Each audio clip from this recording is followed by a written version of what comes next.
San Francisco faces the most serious housing crisis in recent history.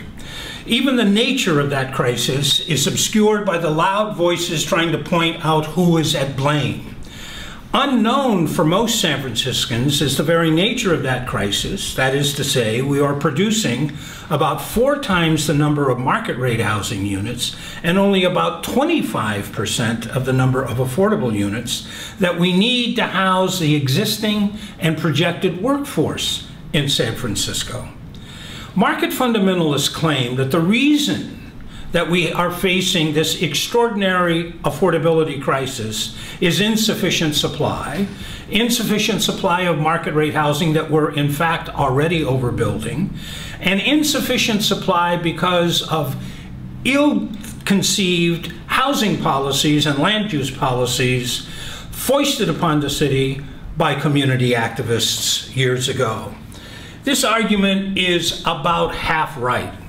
San Francisco does experience difficulties in its housing market because of previously adopted policies. The problem is that it was not the previously adopted policies urged by community activists, but instead by these same corporate marketeers who are crying for change today.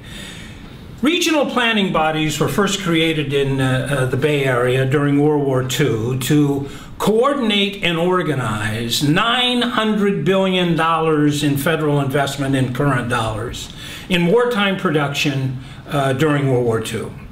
Those regional bodies, made up of large-scale corporations, multinational corporations, we would now call them, academics and local government agencies, continued to meet after the war.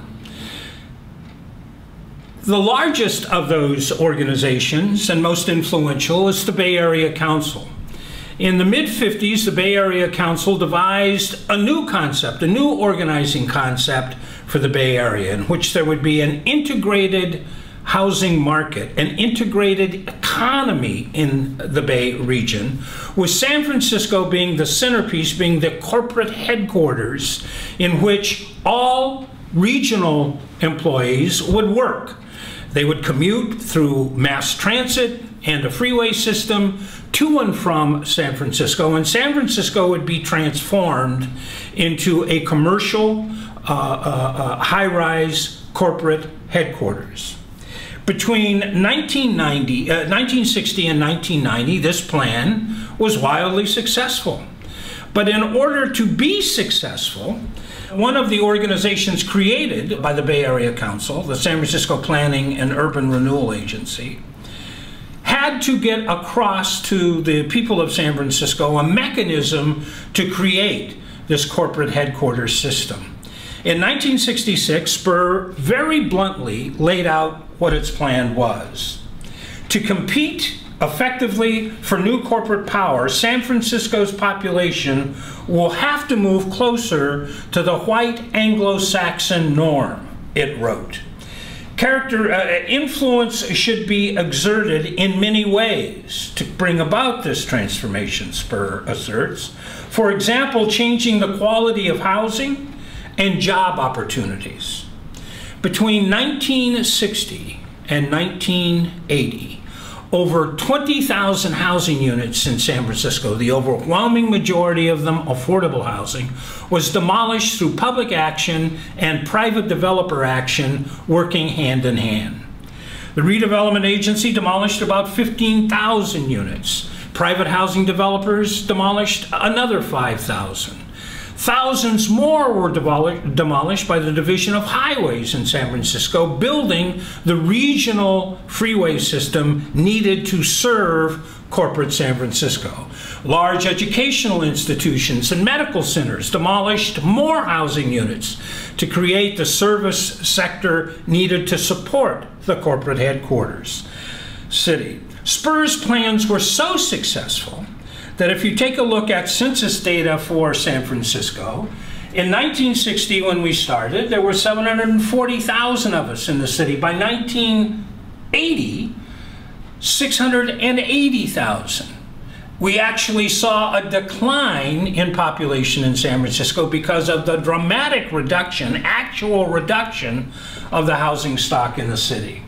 It isn't until the late 20th century and early 21st century that we start seeing San Francisco's population stabilize and then slowly increase. And the reason for that, in large measure, were policies that were immediately placed before public officials by community activists, first in the affected redevelopment neighborhoods, and then later throughout all of San Francisco's neighborhoods.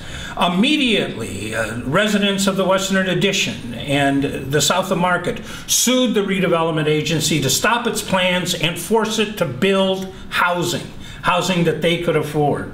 Neighborhood opposition saved 3,000 to 4,000 housing units when the Panhandle Park Freeway was stopped, ending the expansion of freeways in San Francisco for all time.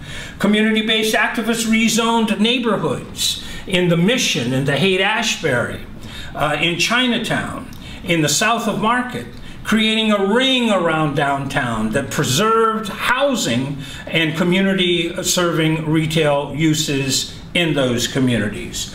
Rent control covering more than 200,000 apartments in San Francisco, controls on condominium conversions, the conversion of apartment houses and demolition of residential hotels were passed, saving these critical housing resources in the city and stabilizing the communities of which they were a part. Finally, in the late 80s, in the mid and late 80s, ballot measures were placed before San Francisco voters and approved that created linkages between commercial development and the payment for affordable housing and public transit, that required employment opportunities for existing San Francisco residents and placed an annual limit on the amount of commercial office buildings that could be built in any one year. In 1989, the final piece de resistance, the redevelopment agency itself, through the community, action of community activists, was transformed from an urban renewal agency to a housing finance agency that funded over the next 20 years some 30,000 of permanently affordable housing units developed in San Francisco.